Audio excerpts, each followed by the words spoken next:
En 1952, la expedición Acheron, un equipo de 4 espeleólogos de élite, se desvaneció en las entrañas de los Pirineos aragoneses.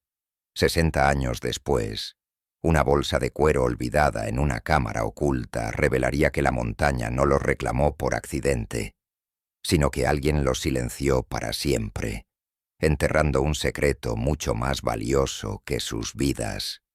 La historia oficial se convertiría en cenizas. El Valle de las Ánimas era, en aquel entonces, un microcosmos de la España de posguerra, austero, desconfiado y gobernado por silencios ancestrales.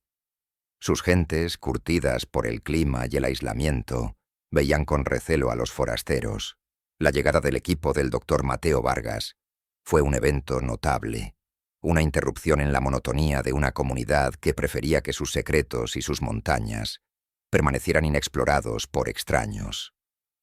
La expedición Acheron no era un grupo de aficionados. Estaba compuesta por los mejores en su campo, hombres meticulosos y valientes comisionados por el Estado para cartografiar el recién descubierto sistema kárstico. Su líder, el doctor Mateo Vargas, era un geólogo de renombre, cuya reputación de precisión y cautela le precedía. La idea de que cometieran un error fatal parecía, para quienes los conocían, simplemente inconcebible. Junto a Vargas descendían 3 hombres de su máxima confianza: un topógrafo, un biólogo especializado en fauna cavernícola y un joven pero experimentado escalador. Su equipo era el más avanzado de la época, traído expresamente desde Madrid. Habían estudiado los mapas preliminares durante meses, preparándose para cada eventualidad que la naturaleza pudiera presentarles. Estaban listos para la ciencia, no para la violencia humana que les aguardaba en la oscuridad. El otoño de 1952 teñía las laderas de ocres y marrones. El aire era frío y limpio, prometiendo un invierno duro. La expedición fue vista por última vez en la boca de la cueva Acheron, una cicatriz oscura en la ladera de la montaña. Intercambiaron saludos con su guía local, un hombre del valle que, convenientemente, había enfermado esa misma mañana con unas fiebres repentinas y no pudo acompañarlos en el descenso. Esa enfermedad de última hora fue la primera pieza de una narrativa oficial construida con demasiada prisa. El guía, único testigo de sus últimos momentos en la superficie, se convirtió en la fuente principal de la investigación. Relató su confianza, su profesionalidad y su aparente desconocimiento del peligro inminente que, según las autoridades, se cernía sobre ellos en forma de una tormenta imprevista que azotaría las cumbres. Cuando el equipo no regresó a la hora acordada, se activó una tímida alarma. La Guardia Civil, con recursos limitados y un conocimiento escaso de la espeleología, organizó una partida de búsqueda. Los hombres del valle, aunque conocedores del terreno, se mostraron reacios a acercarse a la cueva, un lugar que el folclore local siempre había considerado maldito, una puerta a un mundo inferior que no debía ser perturbado. La búsqueda duró apenas una semana. Las lluvias torrenciales que siguieron a su desaparición fueron la excusa perfecta. Expertos traídos desde Zaragoza dictaminaron que una crecida súbita y violenta de las aguas subterráneas había inundado las galerías inferiores, sellando cualquier posible salida. La cueva Acheron se había convertido, oficialmente, en una tumba de agua y roca para los 4 exploradores. No había nada que hacer. El caso se cerró con una velocidad pasmosa, en menos de un mes. El informe final hablaba de una desgracia inevitable, un trágico accidente producto de la impredecible furia de la naturaleza pirenaica.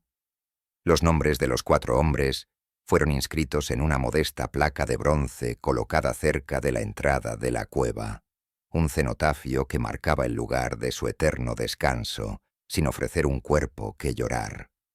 Para las familias, la resolución fue una herida abierta, una respuesta burocrática que no ofrecía consuelo ni credibilidad.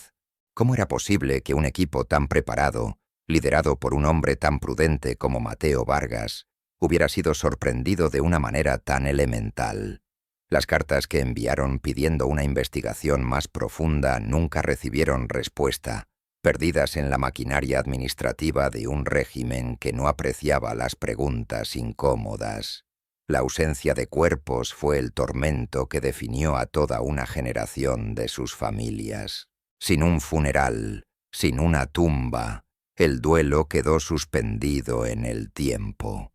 La montaña se convirtió en un mausoleo ambiguo y cruel, un monumento a la incertidumbre. La esposa de Vargas visitó el valle cada año hasta su muerte, mirando la boca de la cueva como si esperara que le devolviera a su marido. En el Valle de las Ánimas, la tragedia se fosilizó en leyenda. Los niños crecieron escuchando la historia de los hombres de la cueva, un cuento con moraleja sobre los peligros de desafiar a la montaña. La comunidad absorbió el suceso en su mitología local, una forma colectiva de procesar un evento que, en el fondo, muchos intuían que tenía aristas más afiladas que las de un simple accidente geológico. Con el paso de los años, la vegetación creció sobre la senda que llevaba a la cueva. La placa de bronce se cubrió de musgo, y el recuerdo de la expedición a Cherón se fue desvaneciendo, convirtiéndose en poco más que una nota a pie de página en los archivos municipales. El valle prosperó, y un nuevo orden, liderado por figuras como el joven oficial Ricardo Montero, sentó las bases de su futuro.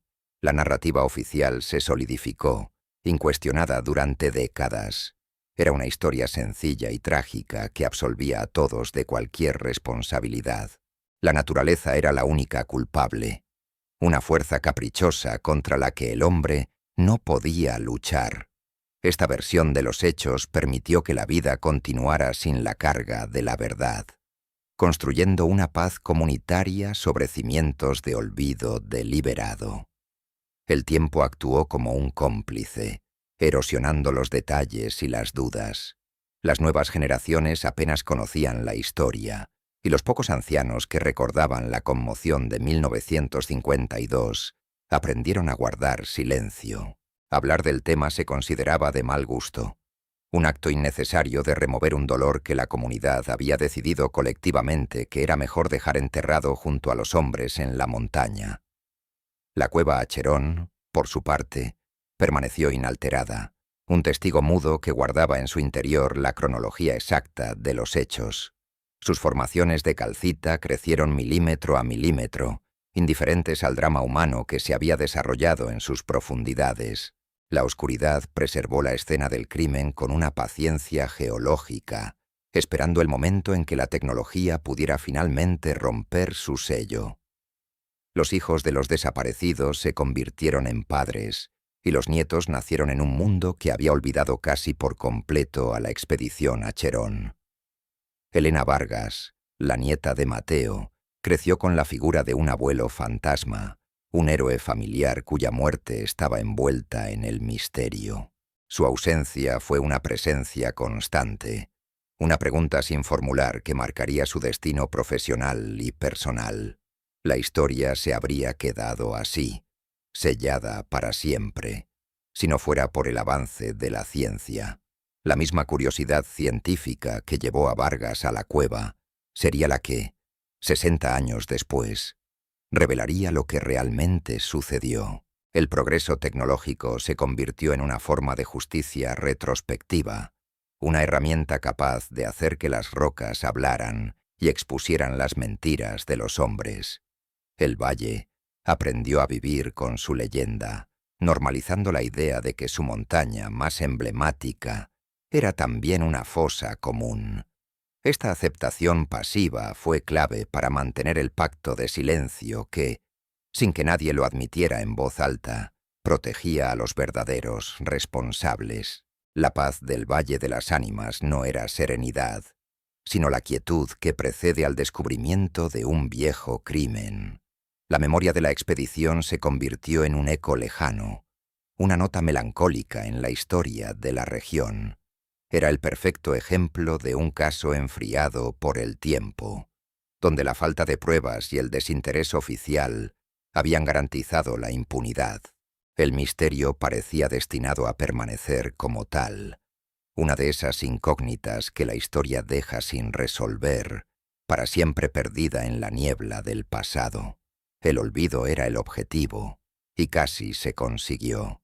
Durante 6 décadas, la versión del accidente fue la única verdad disponible, repetida hasta convertirse en un hecho indiscutible. La montaña había dictado sentencia, y su fallo era inapelable. Nadie imaginaba que la prueba definitiva no estaba en los testimonios ni en los archivos, sino en una bolsa de cuero que esperaba pacientemente en la más absoluta oscuridad. La vida de los 4 hombres fue el precio de un secreto que permitió la prosperidad de unos pocos. Su sacrificio fue la piedra angular sobre la que se construyó el futuro del valle. La narrativa del accidente no solo ocultaba un asesinato, sino que protegía un sistema de poder que había nacido de él, un orden que dependía enteramente de que la verdad nunca saliera a la superficie. El tiempo parecía haber garantizado la victoria de los asesinos. Con la mayoría de los posibles testigos muertos o ancianos, y los hechos desdibujados por el paso de 60 años, cualquier intento de reabrir el caso parecía condenado al fracaso. La historia estaba escrita, y los villanos se habían convertido en venerables patriarcas, figuras respetadas por la comunidad que habían ayudado a construir sobre cimientos manchados. Pero la verdad tenía su propio calendario, uno que se medía en décadas y no en días. El silencio que había reinado durante tanto tiempo estaba a punto de romperse por el sonido de un georradar. La montaña había guardado su secreto, pero el valle había construido su futuro sobre ese silencio. ¿Qué sucedería cuando la roca finalmente revelara lo que los hombres se habían esforzado tanto por ocultar? 60 años es un tiempo geológico para los hombres, pero un mero parpadeo para las montañas. En 2012, el progreso tecnológico, irónico catalizador de esta historia, regresó al Valle de las Ánimas. Un equipo de la Universidad de Zaragoza, sin conexión alguna con la expedición Acherón, llegó con la misión de realizar un estudio sísmico para un proyecto de infraestructura. Su objetivo no era desenterrar el pasado, sino cartografiar la estabilidad del subsuelo para el futuro. La montaña, sin embargo, tenía su propia agenda y estaba a punto de forzar una colisión entre ambos. La tecnología que empleaban era un georradar de penetración terrestre, GPR, un dispositivo capaz de dibujar mapas de lo invisible bajo la superficie. Mientras escaneaban la zona cercana a la cueva Acherón, una anomalía persistente apareció en sus monitores. Una cavidad considerable que no figuraba en ningún mapa geológico existente, ni siquiera en los bocetos preliminares de Vargas. Era una cámara sellada, una burbuja de aire atrapada en la roca, completamente aislada del resto del sistema kárstico conocido. La curiosidad científica, la misma que impulsó a Mateo Vargas, se apoderó del nuevo equipo. Obtuvieron los permisos para realizar una perforación exploratoria. No esperaban encontrar más que una formación geológica peculiar, quizás un acuífero aislado o una galería virgen. El trabajo fue lento y meticuloso, perforando metros de roca sólida que habían mantenido su secreto durante incontables inviernos. La operación era puramente técnica, desprovista de cualquier premonición sobre el drama humano que estaban a punto de desatar. Para ellos, era un día más de trabajo de campo, una simple anomalía en los datos que requería una verificación física antes de redactar el informe final. Cuando el taladro rompió el sello final de calcita, un soplo de aire viciado y antiguo escapó de la oscuridad, el primer aliento de la cámara en más de medio siglo. La microsonda con cámara que introdujeron reveló un espacio de unos pocos metros cuadrados, cubierto por una fina capa de polvo. No había restos humanos visibles, ni señales de una inundación catastrófica. Solo había silencio, roca y, en el centro de la cavidad. Un objeto anómalo, oscuro y de forma rectangular, que no pertenecía a aquel entorno geológico. La entrada a la cámara fue cuidadosamente ensanchada durante los días siguientes.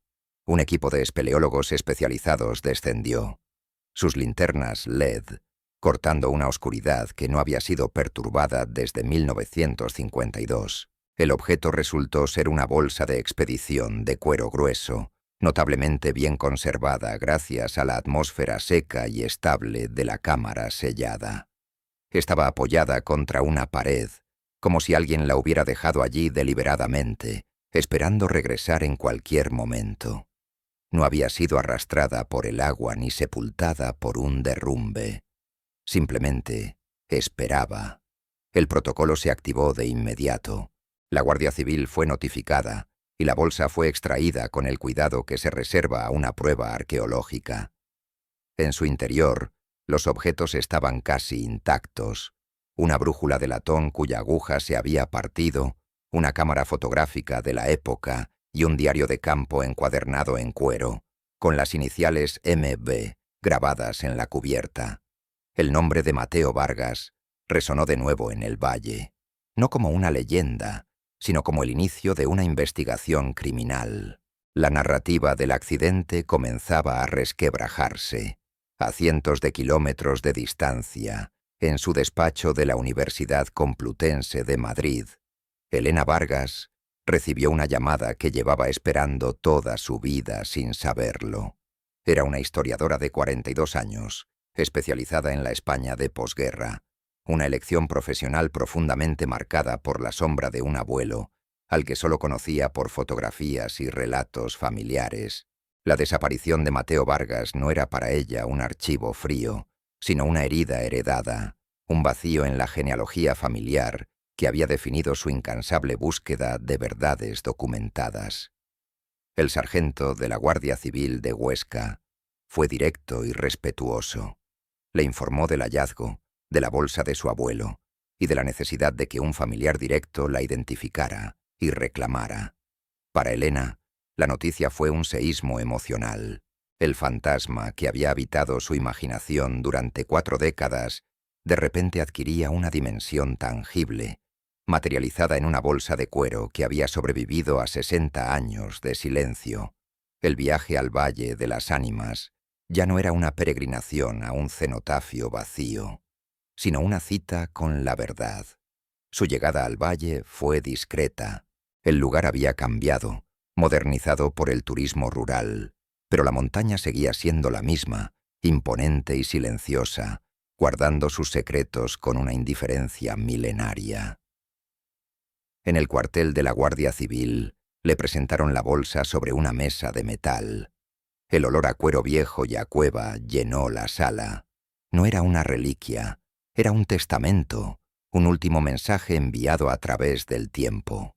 Con manos temblorosas, pero con la precisión de una historiadora acostumbrada a manejar documentos frágiles, abrió el diario de su abuelo. Las primeras páginas eran exactamente lo que esperaba: anotaciones geológicas meticulosas, dibujos de formaciones rocosas y mediciones de humedad y temperatura. Era la escritura de un científico en su elemento, fascinado por los secretos que la tierra le revelaba. La caligrafía era firme y clara, la de un hombre que tenía el control absoluto de su entorno y de su misión. Elena sintió una conexión inmediata y profunda con aquel hombre metódico, reconociendo en sus palabras el mismo rigor académico que ella aplicaba en su propio trabajo. Pero a medida que avanzaba, el tono cambió abruptamente. Las descripciones científicas dieron paso a la sospecha. Mateo Vargas escribió sobre extraños ecos en galerías que debían estar vacías, sobre marcas de herramientas modernas en paredes de roca que ningún explorador había tocado antes. Describió el descubrimiento de una veta de wolframio, de una pureza extraordinaria, un mineral estratégico de inmenso valor en la Europa de la Guerra Fría, un hallazgo que convertía la cueva de un simple interés científico a un objetivo de enorme valor económico y geopolítico. Entonces, Elena llegó a la última entrada, fechada el día de su desaparición. Las palabras estaban escritas con un trazo apresurado, casi febril, la letra de un hombre cuya mano temblaba no por el frío, sino por el miedo. Describía cómo habían seguido las marcas hasta una galería oculta, dinamitada para parecer un derrumbe natural, y cómo al otro lado encontraron una operación minera clandestina en pleno funcionamiento. La frase final, garabateada al pie de la página, heló la sangre de Elena y redefinió para siempre la historia de su familia. No estamos solos, nos han visto. Aquellas 5 palabras demolieron 60 años de mentiras. No hubo accidente, no hubo una crecida súbita de las aguas.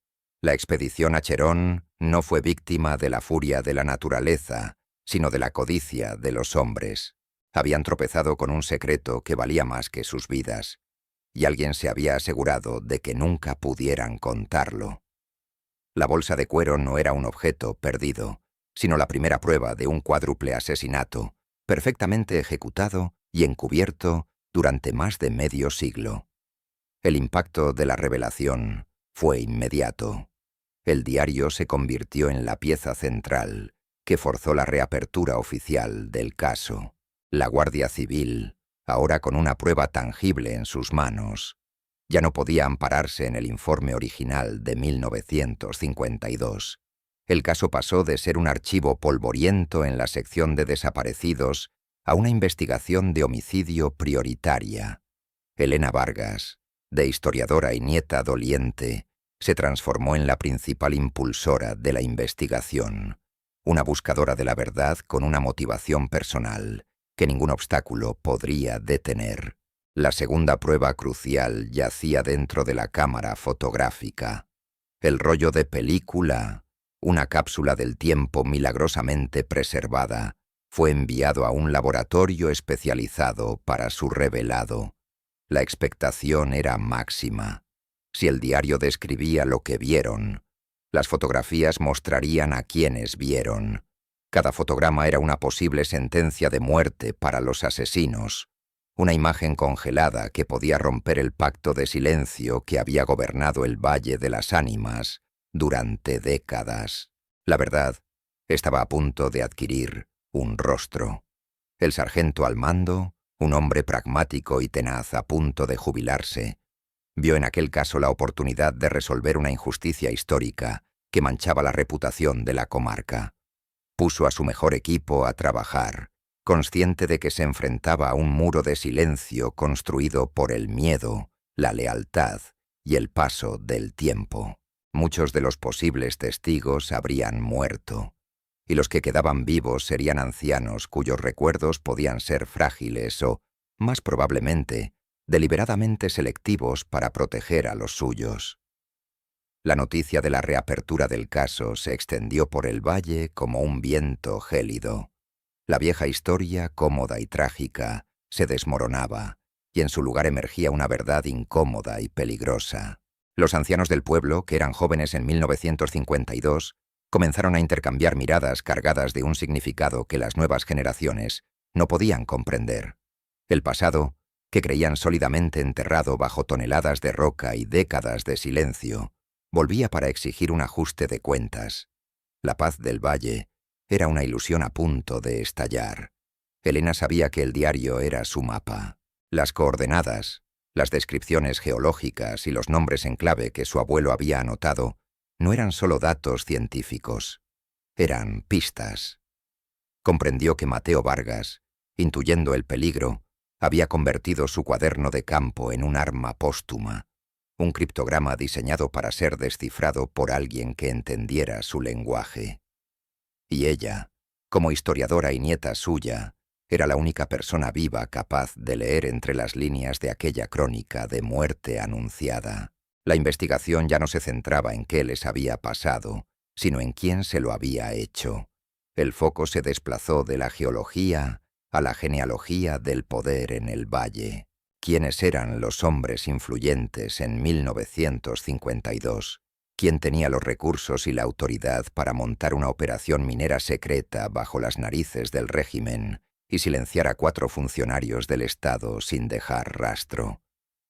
Las preguntas apuntaban hacia las mismas familias que habían cimentado la prosperidad del valle durante los últimos 60 años.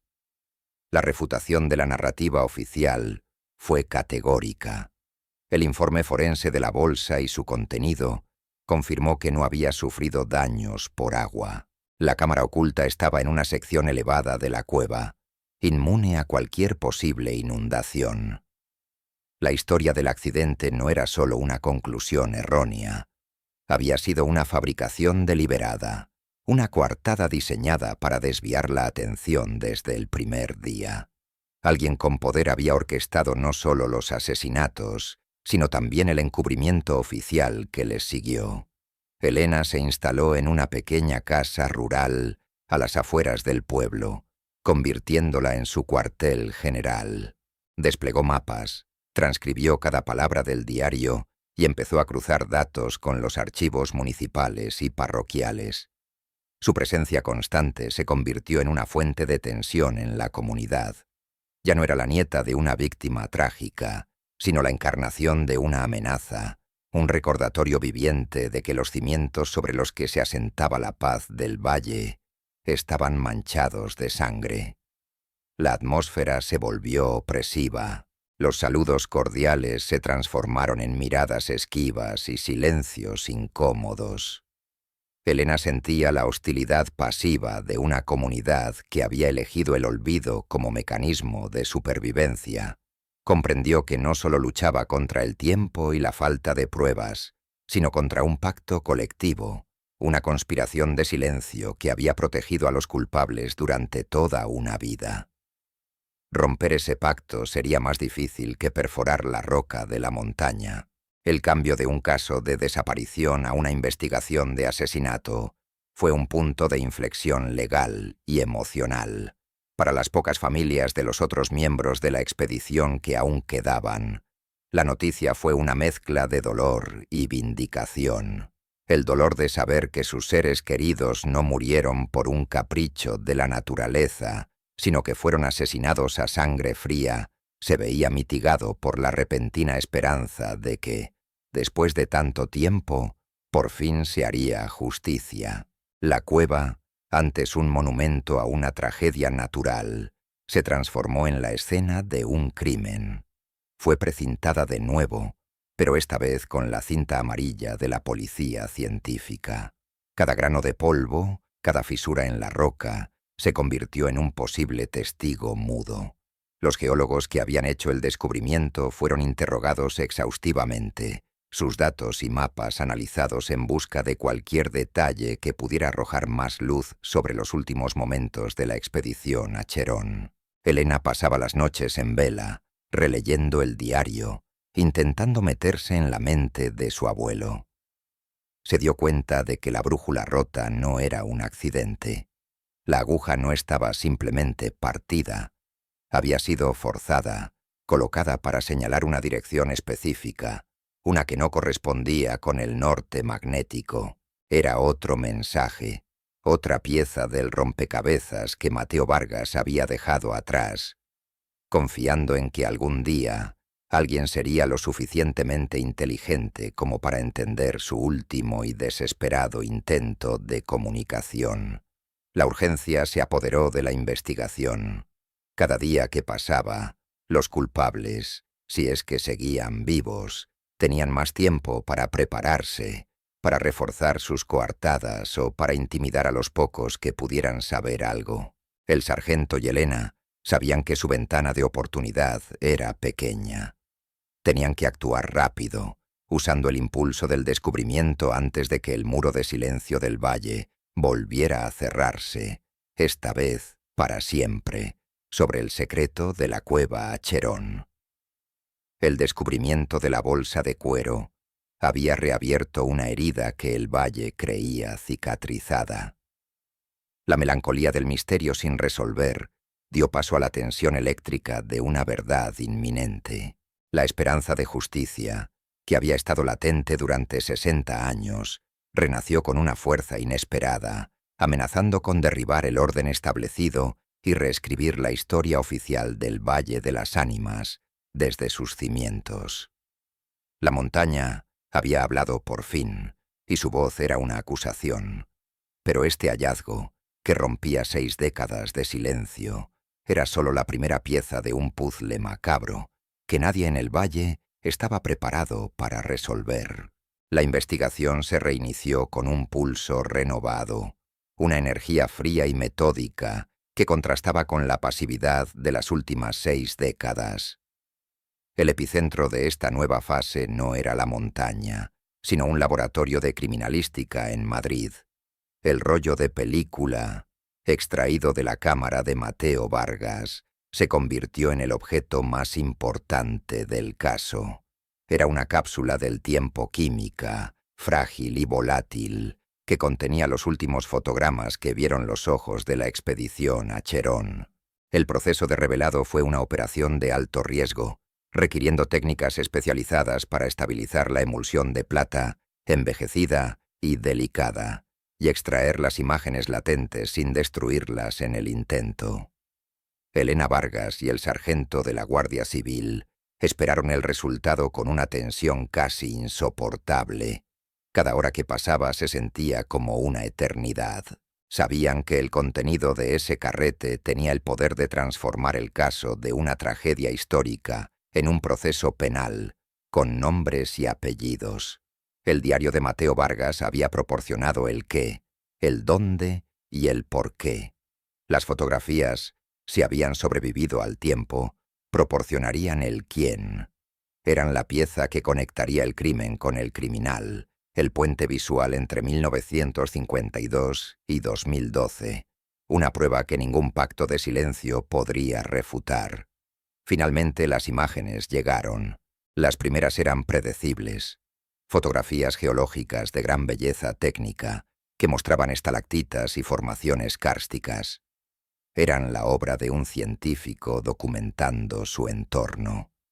Luego, la secuencia cambió drásticamente. Una foto borrosa, tomada con prisa, mostraba el interior de la mina clandestina, con herramientas y sacos de mineral apilados. Otra capturaba los rostros de 2 hombres, desconocidos, con ropas de trabajo y expresiones de sorpresa y hostilidad, sus caras iluminadas por el flash de la cámara. La expedición había documentado a sus captores. Entonces apareció la imagen que detuvo el tiempo. El punto de inflexión.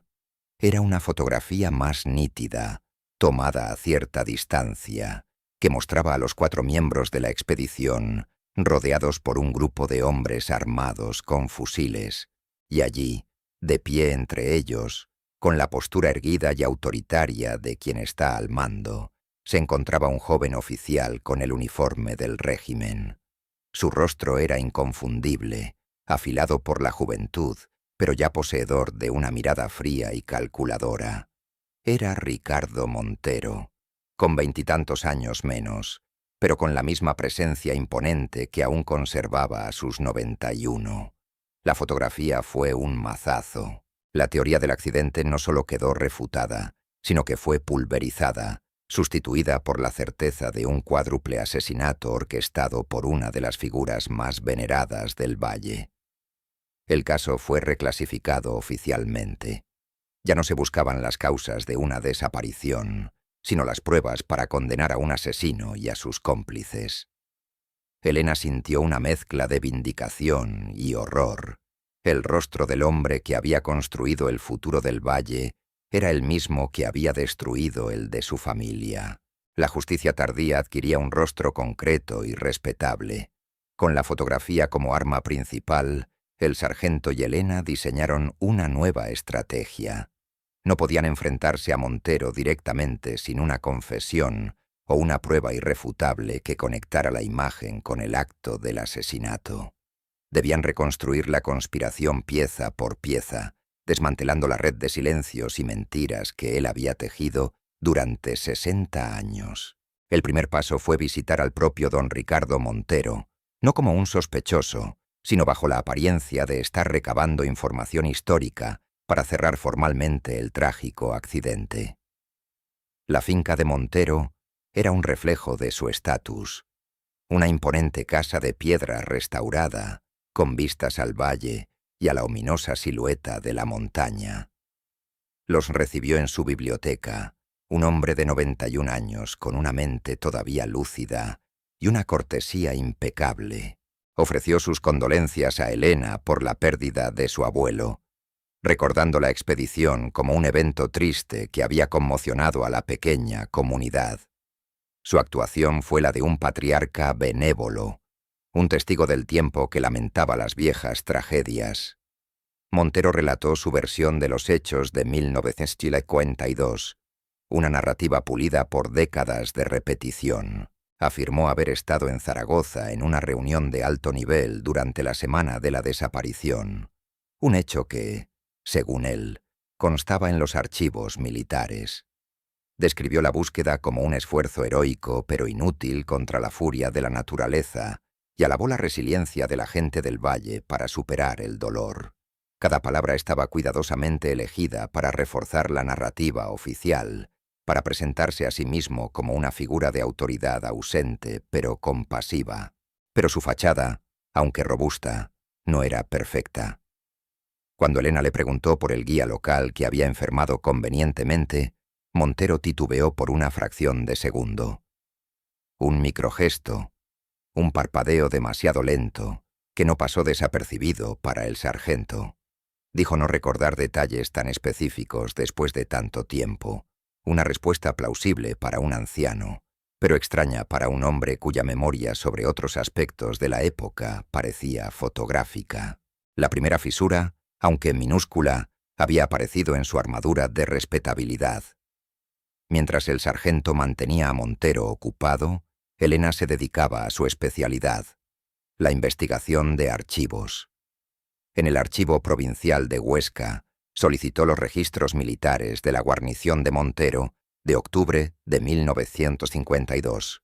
Lo que encontró fue revelador. Efectivamente existía un registro de su viaje a Zaragoza, pero la fecha había sido claramente alterada. Una mancha de tinta, casi imperceptible, y una caligrafía ligeramente diferente en el número del día indicaban una falsificación posterior. Su coartada, la piedra angular de su inocencia, era un fraude documental. La pregunta retórica se impuso con una lógica aplastante. Si la coartada oficial era falsa, ¿qué hacía realmente Ricardo Montero en el Valle de las Ánimas durante los días en que la expedición a Cherón fue asesinada? La fotografía ya había respondido a esa pregunta. La falsificación del archivo no solo demostraba su presencia, sino que revelaba una premeditación, un intento deliberado de construir una narrativa exculpatoria desde el momento mismo del crimen. Montero no solo fue el autor, sino un meticuloso arquitecto del encubrimiento. Con esta nueva evidencia, el sargento retomó las entrevistas con los pocos ancianos del pueblo que aún vivían. Su enfoque cambió. Ya no hacía preguntas abiertas sobre sus recuerdos, sino que presentaba inconsistencias específicas, pequeñas contradicciones para desestabilizar la versión comunal de los hechos. Visitó a la viuda del guía que supuestamente había enfermado. La mujer, ahora nonagenaria y con la mente frágil, al principio repitió la historia de las fiebres de su marido. Pero el sargento insistió con paciencia. Le preguntó por el médico que lo había tratado, por la farmacia donde habían comprado las medicinas. La mujer se puso nerviosa, incapaz de recordar detalles tan básicos. Finalmente, entre lágrimas, confesó. Su marido nunca estuvo enfermo. Un joven oficial, Ricardo Montero, le había visitado la noche anterior a la expedición y le había aconsejado encarecidamente que no acompañara a los geólogos, ofreciéndole a cambio una suma de dinero que para ellos era una fortuna. El miedo, dijo, los había mantenido en silencio toda su vida. El testimonio de la viuda, aunque no sería admisible en un juicio por sí solo, era una pieza crucial del puzzle. Demostraba la obstrucción y la manipulación de Montero desde antes incluso de que se cometiera el crimen. Había aislado a la expedición deliberadamente, asegurándose de que no tuvieran a nadie del valle con ellos. nadie que pudiera testificar sobre lo que realmente encontrarían en las profundidades de la cueva Acheron. El plan había sido concebido con una frialdad y una previsión aterradoras. Mientras tanto, Helena se sumergió en el análisis técnico del diario de su abuelo. Se dio cuenta de que las mediciones geológicas, aparentemente aleatorias en las últimas páginas, no seguían un patrón científico lógico. Eran demasiado precisas, demasiado específicas para una exploración general. Al superponerlas sobre un mapa topográfico detallado de la cueva, descubrió que formaban un código. Eran coordenadas, marcadores que señalaban puntos específicos dentro del sistema kárstico, lejos de la ruta principal de la expedición. La brújula rota fue la siguiente revelación. La aguja no estaba simplemente partida por un golpe. Helena, utilizando lupas de alta potencia, observó que la fractura era limpia y que la aguja había sido fijada con una minúscula gota de resina, casi invisible a simple vista. No señalaba al norte magnético, sino a un azimut específico. 27 grados noreste. Al trazar esa línea desde el punto donde se encontró la bolsa, la dirección apuntaba directamente a una de las coordenadas codificadas en el diario. Su abuelo no solo había dejado un mapa, sino también la clave para leerlo. El sargento, por su parte, investigó los antecedentes de los 2 mineros no identificados en la fotografía, cruzando los censos de la época con los registros de trabajadores temporales. Logró identificar a uno de ellos, un hombre con un historial de violencia que había abandonado el valle abruptamente a finales de 1952 y cuya muerte fue registrada en Argentina años después. El segundo seguía siendo un misterio, probablemente un alias, pero la conexión de Montero con criminales conocidos añadía otra capa de oscuridad a su operación. La investigación se había convertido en un asedio metódico a la fortaleza de mentiras de Ricardo Montero. Cada nueva prueba era una piedra que se quitaba del muro de silencio que lo protegía. La fotografía lo situaba en la escena. La coartada falsificada demostraba su culpabilidad y premeditación. El testimonio de la viuda del guía revelaba su manipulación. El diario y la brújula de Vargas indicaban que había más secretos escondidos en la cueva. La narrativa oficial estaba en ruinas. La paranoia comenzó a extenderse por el Valle de las Ánimas. Las miradas esquivas hacia Helena se convirtieron en una hostilidad velada. Sentía el peso de una comunidad que la veía como una amenaza a su paz. Una paz construida sobre la tumba de su abuelo. Una noche, encontró una de las ruedas de su coche rajada. No era un acto de vandalismo casual, sino una advertencia. Alguien quería que abandonara, que dejara el pasado enterrado. Montero, o quienes aún le eran leales, estaban reaccionando. El sargento también sintió la presión.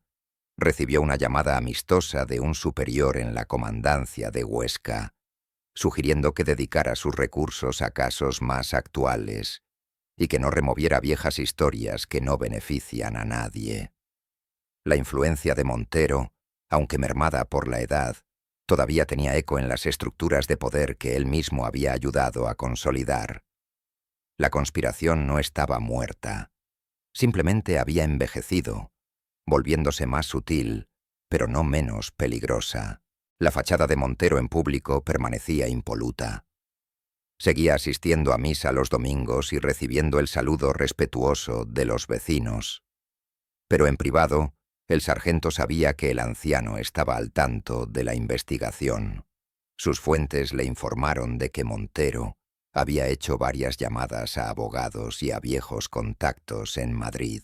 El venerable patriarca se estaba preparando para la guerra, dispuesto a usar toda su influencia y fortuna para desacreditar las pruebas y silenciar la verdad una última vez. Helena se obsesionó con las coordenadas de su abuelo. ¿Qué había en ese lugar específico que Mateo Vargas consideró tan importante como para crear un complejo criptograma en sus últimos momentos de vida? No podían ser los cuerpos. La ubicación no correspondía a una sima profunda. Debía ser algo más. Debía ser la prueba definitiva, la prueba trofeo, que incriminara a Montero de forma irrefutable. Comprendió que su abuelo había dejado un último legado, una última jugada en una partida que se extendía más allá de la muerte. El laboratorio de Madrid aportó otro dato crucial. El análisis espectrográfico del rollo de película reveló que las últimas exposiciones, las de la confrontación, se hicieron bajo una fuente de luz artificial, diferente a las lámparas de carburo de la expedición. Era una luz más brillante y constante, probablemente de generadores eléctricos. Esto confirmaba la sofisticación de la mina ilegal y contradecía la idea de una operación improvisada. Era una empresa organizada, financiada y protegida al más alto nivel. La presión sobre los investigadores era inmensa. Tenían un sospechoso claro, un móvil evidente y un conjunto de pruebas circunstanciales abrumador. Sin embargo, carecían de la prueba directa del asesinato. La fotografía, aunque incriminatoria, no mostraba el acto en sí. La defensa de Montero podría argumentar que él estaba allí para detener la operación ilegal, no para dirigirla. Necesitaban algo que su abogado no pudiera rebatir, algo que conectara su voz o su mano directamente con el crimen. El sargento reexaminó el informe original de 1952. La velocidad con la que se cerró el caso era sospechosa, pero lo más revelador fue el nombre del oficial que firmó el informe final, declarándolo un accidente, un joven teniente que, según los registros, fue ascendido y trasladado a Madrid apenas un mes después. Un ascenso demasiado rápido, demasiado conveniente. Era evidente que el encubrimiento había sido recompensado. El sistema no había fallado. Había funcionado a la perfección para proteger a uno de los suyos. Elena sentía el peso de la responsabilidad. No solo buscaba justicia para su abuelo, sino para los otros 3 hombres cuyas familias habían vivido en la incertidumbre durante 60 años. Cada pieza que encajaba en el mosaico era un tributo a su memoria, una refutación de la mentira que había definido sus muertes. La investigación se había convertido en una cruzada personal, una batalla de la memoria histórica contra el olvido deliberado. La metodología forense había desmentido la historia oficial de forma categórica. El análisis de sedimentos en la bolsa de cuero demostró que provenía de una cámara seca, invalidando la teoría de la inundación. La balística, aunque no se encontraron casquillos, pudo determinar a partir de las marcas en las rocas de las fotografías que las armas utilizadas eran fusiles Mauser, el arma reglamentaria del ejército en esa época, lo que apuntaba a una implicación oficial o paramilitar. La tensión en el valle alcanzó su punto álgido. Las familias fundadoras, cuyos apellidos estaban vinculados a Montero por negocios y favores durante décadas, cerraron filas. El silencio se volvió una muralla de hormigón. Nadie recordaba nada. Nadie había visto nada. La comunidad eligió proteger al arquitecto de su prosperidad antes que desenterrar la verdad sobre sus cimientos manchados de sangre.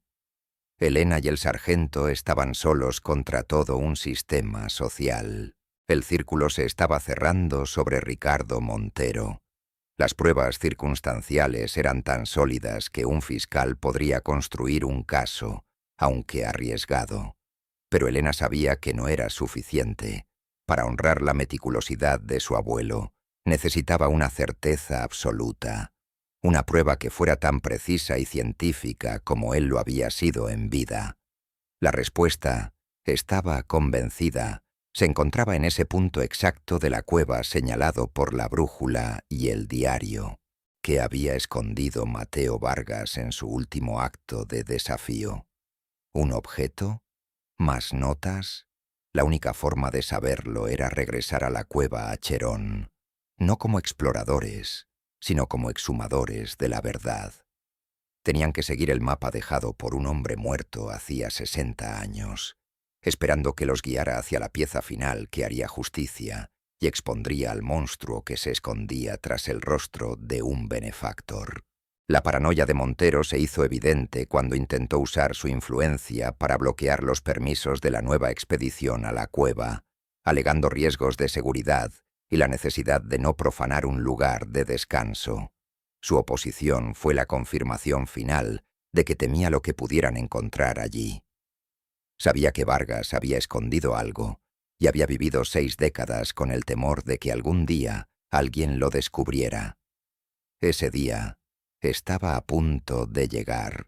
El sargento finalmente consiguió la orden judicial, superando las objeciones.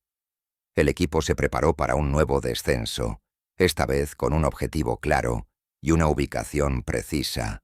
No buscaban un cuerpo, sino una voz.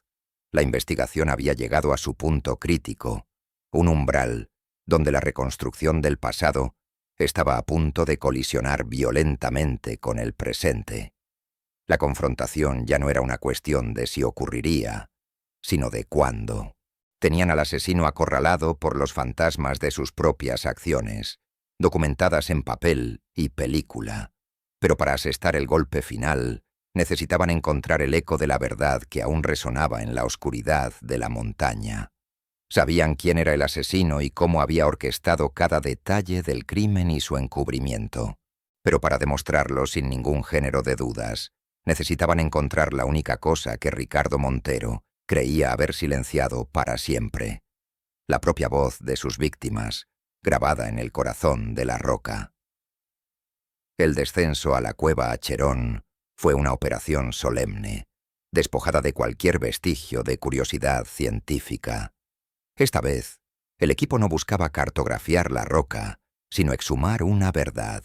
Guiados por las coordenadas crípticas del diario de Mateo Vargas y la dirección precisa que marcaba la aguja de la brújula saboteada, Elena, el sargento y un equipo de espeleólogos forenses se adentraron en las galerías silenciosas. Cada paso resonaba como un eco del pasado, una cuenta atrás de 60 años que estaba a punto de llegar a cero. La atmósfera era densa, cargada con el peso de una injusticia que había permanecido sellada en la oscuridad durante demasiado tiempo, esperando este preciso momento de retribución. La ubicación señalada por el criptograma de Vargas no era una cámara grandiosa ni una sima evidente. Era una discreta oquedad, una fisura en la pared de una galería secundaria, fácilmente pasable por alto para cualquiera que no la estuviera buscando deliberadamente. Elena, sintiendo una conexión casi visceral con la lógica de su abuelo, fue la primera en detectarla. Era un escondite perfecto, elegido por un hombre que sabía que sus minutos estaban contados y que necesitaba confiar su legado a la inteligencia de un futuro rescatador.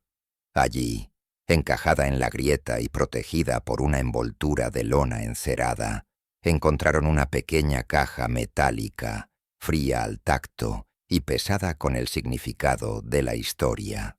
Dentro de la caja, anidado en un lecho de algodón para protegerlo de las vibraciones, se encontraba el objeto que cambiaría todo: una grabadora de alambre, un prototipo experimental que Mateo Vargas, como colaborador de proyectos estatales, estaba probando en campo.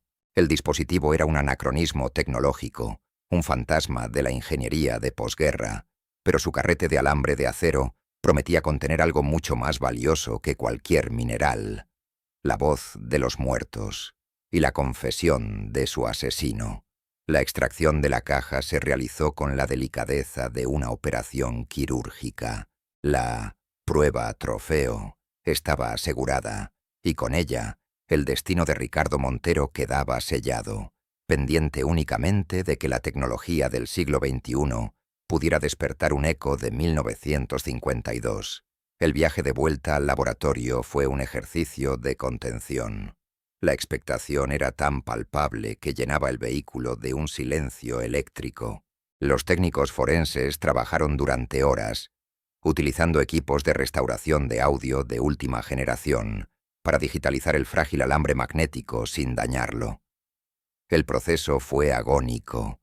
Cada zumbido y cada crujido del equipo una tortura para Elena y el sargento, que esperaban fuera de la sala de audio. Estaban a punto de escuchar un momento congelado en el tiempo, una conversación que había terminado en tragedia y que ahora, 60 años después, serviría como sentencia. La máquina del tiempo no estaba hecha de engranajes y luces, sino de óxido de hierro y memoria magnética. Finalmente, los altavoces emitieron un siseo, seguido de una voz clara y serena que Elena reconoció al instante por las viejas grabaciones familiares. Era su abuelo, Mateo Vargas. El audio era de una claridad asombrosa, preservado por la atmósfera inerte de la cueva. Se le oía describir con calma profesional el hallazgo de la mina de wolframio, dirigiéndose directamente a un interlocutor. Entonces, otra voz, más joven, cortante y cargada de una arrogancia impaciente, respondió. Era inconfundiblemente Ricardo Montero, con la misma cadencia autoritaria que aún conservaba, pero afilada por la crueldad de la juventud.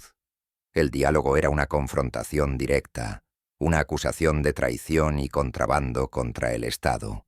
La grabación continuó, capturando la escalada de la tensión. Vargas argumentaba con lógica, apelando al deber y a la ley, mientras Montero lo despreciaba, revelando la magnitud de su operación y la protección que disfrutaba desde altas esferas del régimen.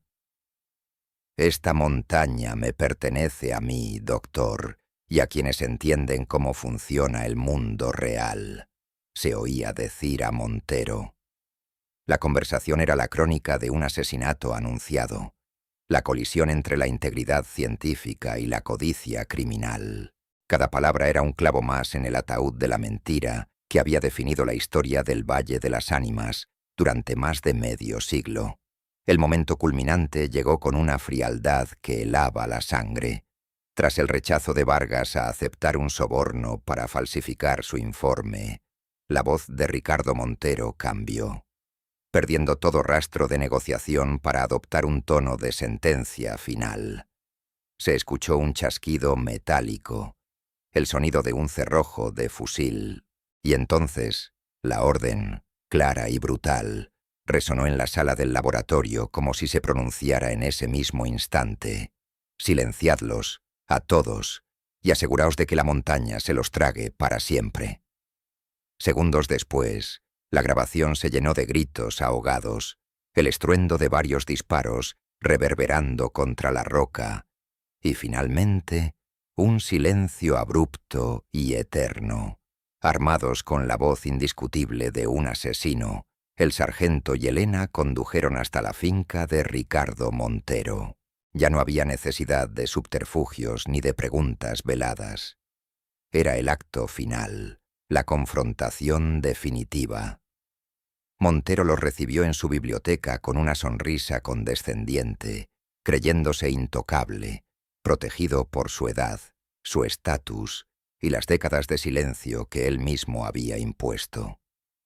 «¿Vienen de nuevo a molestar a un anciano con fantasmas del pasado?», preguntó, su tono una mezcla de irritación y superioridad.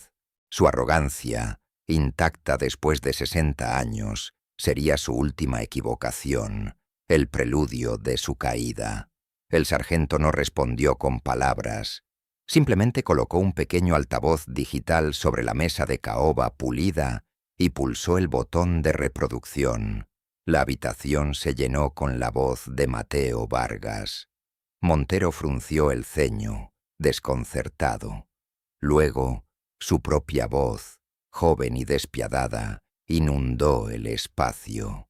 El rostro del anciano se transformó. La máscara de venerable patriarca se descompuso en tiempo real, reemplazada por una palidez cerúlea.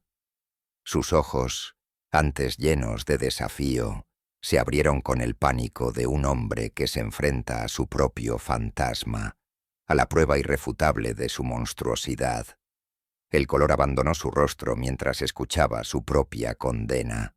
Cuando la grabación llegó a la orden fatal, «Silenciadlos», un temblor recorrió el cuerpo de Montero. El sonido de los disparos pareció golpearlo físicamente, haciéndolo encogerse en su sillón de cuero. El silencio que siguió en la grabación fue más acusador que cualquier palabra. Por primera vez en 60 años, Ricardo Montero estaba desarmado, su fortaleza de mentiras demolida por el eco de su propia voz.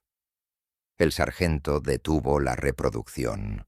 La única autoridad que quedaba en la sala ya no era la del hombre que había construido el valle, sino la de la verdad que estaba a punto de destruirlo. Roto y expuesto, Montero confesó.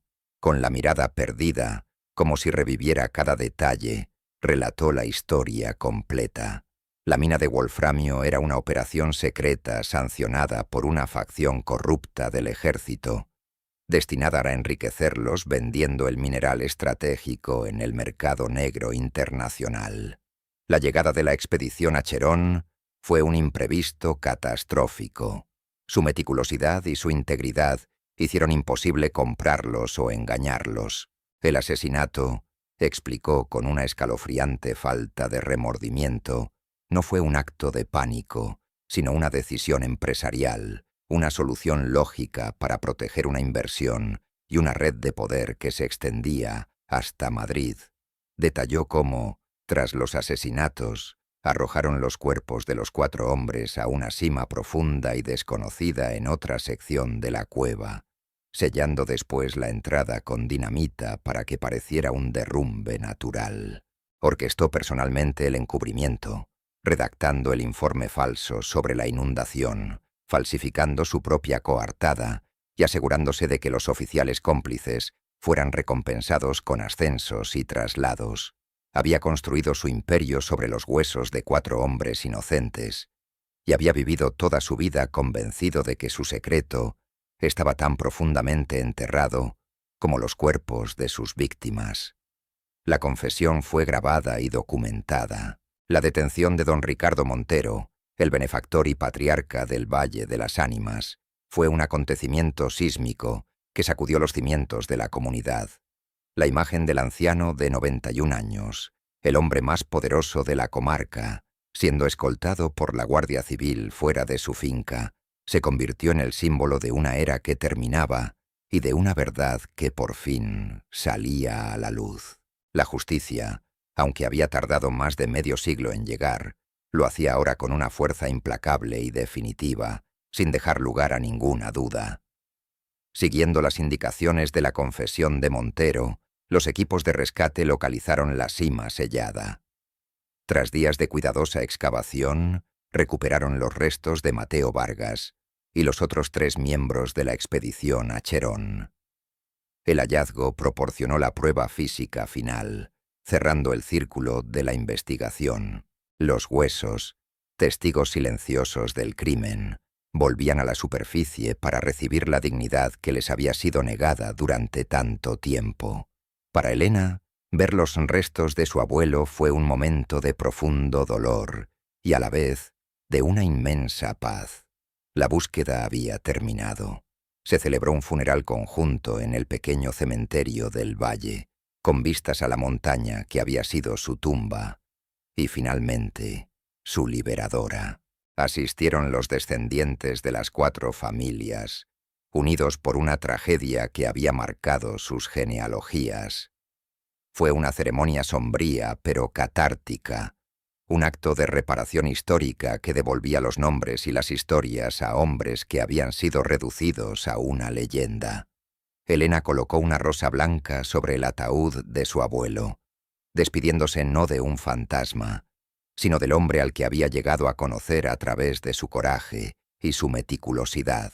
Ricardo Montero, a pesar de su avanzada edad, fue juzgado y condenado por el cuádruple asesinato. Pasó sus últimos meses de vida en una prisión hospitalaria, despojado de su honor y su legado, reducido a un simple criminal. Su nombre, antes pronunciado con respeto en el valle, se convirtió en sinónimo de traición y vergüenza.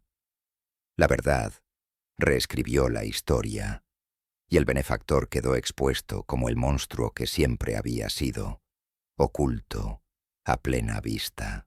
La justicia, en su forma más pura, no es olvido, sino memoria. El Valle de las Ánimas se vio obligado a enfrentar una crisis de identidad. La prosperidad que habían disfrutado, las infraestructuras que Montero había financiado, todo estaba manchado por el origen sangriento de su fortuna. La comunidad se fracturó entre quienes se aferraban a la negación y quienes aceptaban la dolorosa necesidad de reconstruir su memoria colectiva sobre cimientos de verdad, por muy incómoda que fuera. El pacto de silencio se rompió para siempre, reemplazado por un murmullo constante de autoevaluación y arrepentimiento. Elena Vargas preparó sus cosas para abandonar el valle. Su misión estaba cumplida. Había devuelto la dignidad a su abuelo y había entregado la verdad a las otras familias. Miró por última vez la cueva Acherón, cuya silueta oscura se recortaba contra el cielo del atardecer. Ya no la veía como un lugar de muerte, sino como un archivo de piedra, un monumento a la perseverancia. La montaña no se había tragado a los hombres, había protegido la prueba de su asesinato, guardándola pacientemente hasta que alguien estuviera dispuesto a escuchar. La resolución del caso se convirtió en una lección sobre la naturaleza del tiempo y la justicia. Demostró que ninguna mentira, por muy bien construida que esté, puede durar para siempre. Las verdades enterradas bajo la roca o el silencio tienen su propia forma de gravedad, una fuerza que, tarde o temprano, las empuja hacia la superficie. El cierre emocional para Elena y los demás descendientes fue agridulce, una mezcla de dolor por lo perdido y alivio por lo encontrado. La herida familiar, abierta durante 60 años, por fin podía empezar a cicatrizar. El legado de la expedición Acherón ya no era el de una tragedia, sino el de un testamento. El diario de Mateo Vargas, su cámara y su grabadora se convirtieron en símbolos de la lucha de la ciencia y la razón contra la brutalidad y la codicia. Eran la prueba de que un hombre, incluso al borde de la muerte, puede dejar tras de sí las herramientas para su propia vindicación, confiando en que la curiosidad y el amor de las generaciones futuras completen el trabajo que la violencia interrumpió. La condena de Montero fue el acto legal, pero la verdadera justicia fue la restauración de la memoria. Los nombres de los 4 exploradores fueron inscritos en una nueva placa, esta vez no como víctimas de la naturaleza, sino como héroes que murieron por descubrir una verdad que otros querían ocultar. Su historia se enseñaría a las nuevas generaciones del valle, no como un cuento de fantasmas, sino como un recordatorio del precio de la integridad y del peligro del silencio cómplice. Elena regresó a su vida de historiadora, pero algo en ella había cambiado para siempre. Había dejado de ser una mera cronista del pasado para convertirse en una agente activa de su resolución. Comprendió que la historia no es solo lo que se escribe en los libros, sino lo que se rescata del olvido, lo que se defiende contra la mentira. Su conexión con su abuelo se había vuelto real, forjada en la búsqueda compartida de una verdad que había trascendido la barrera de la muerte. El silencio de la cueva, Acherón se había roto. Su eco resonaría durante años, un recordatorio de que cada secreto tiene una fecha de caducidad y cada crimen deja una cicatriz en el paisaje, visible para aquellos que tienen el coraje de mirar de cerca. La paz del valle, antes una ilusión frágil, tendría que ser reconstruida sobre una base más sólida, la única que perdura. La verdad, por muy dolorosa que sea. La historia de los 4 espeleólogos y el patriarca asesino se convirtió en una leyenda moderna, una parábola sobre la persistencia y la memoria. Demostró que la verdad no siempre es rápida ni fácil, pero es inevitable, como las formaciones geológicas que crecen milímetro a milímetro en la oscuridad. La justicia tiene una paciencia infinita, esperando el momento preciso para emerger a la luz y redefinir para siempre el paisaje de lo que creíamos saber.